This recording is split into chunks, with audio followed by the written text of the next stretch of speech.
Hello, I'm doing a book review, and the book I want to review is Dandelion Wine by Ray Bradbury. Now, Ray Bradbury, of course, is the author of books like Fahrenheit 451 and Something Wicked This Way Comes. Now, this was published in 1957, and this could be looked at as two things. It could be looked at as a novel, or it could be looked at as a collection of stories, because essentially it is a bunch of different stories, but all the stories in this book are connected to each other, and they're all set in the same town. Now, the book is set in the summer of 1928, and it mainly focuses on a 12-year-old boy named Douglas Spaulding. Now, Douglas is the main character of the book, but in the book you do get a lot of subplots which deal with other characters, but for the most part he's the main character, and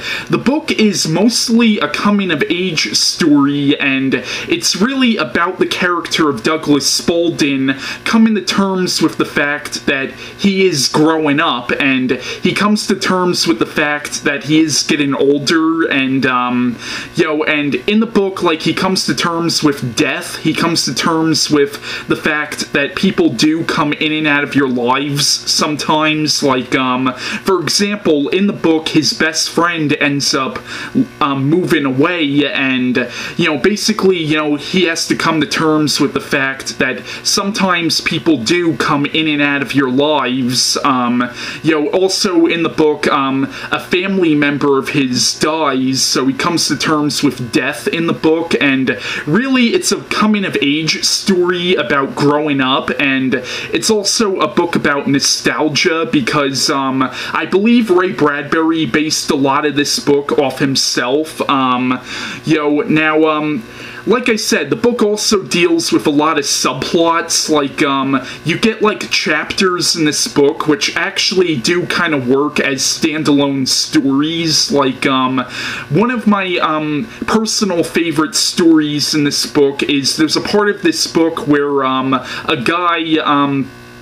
and Douglas Spaulding only shows up in, like, a few parts of this chapter, but there's a chapter in this book which deals with this guy who meets this old woman, and it turns out that he actually kind of fell in love with this old woman ever since he saw a picture of this woman that was taken when she was a young woman, and really the book is about him talking to this old woman and getting to know her, and in a lot of ways he does almost fall in love with her, even though there's like a huge age difference between the two of them, because the main character of this particular chapter is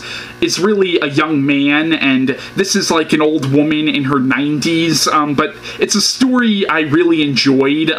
So there's a lot of, like, chapters in this book which do kind of work as standalone stories, and there is actually a chapter in this book which I do believe was published as a standalone story. There's a chapter in this book which actually is kind of a horror story about a serial killer called the Lonely One. Basically, there's a chapter in the book, there's a local serial killer in the town called the Lonely One who has been strangling women, and and he's mentioned in a few of the chapters, but there's one particular chapter in the book where this young woman and her friends go out to see a Charlie Chaplin movie, and what happens is after they go home, the main character of this chapter ends up getting stalked by the Lonely One. That was actually a pretty tense story, and like I said, it actually works as a standalone story, that one particular chapter, and I believe it was published as a standalone story called, I believe the story was called, The Whole Town Sleepin'. So like I said, there's a couple of chapters in this book which work as standalone stories, but for the most part they all connect to each other, and most of them deal with the character of Douglas Spaulding. There's also another one of my favorite parts of the book are the parts of the book which deal with this old man who Douglas Spaulding and his friends call the Time Machine, and basically he's a Civil War veteran, and like I said, this book is set in 1928, so at this point there were still Civil War veterans who are still alive, and there's this one character in the book who's a Civil War veteran, and the boys, Douglas Spaulding and his friends, go to visit this guy, and they call him the Time Machine because he can actually, like, just by talking to them, he actually kind of takes them back in time in a way.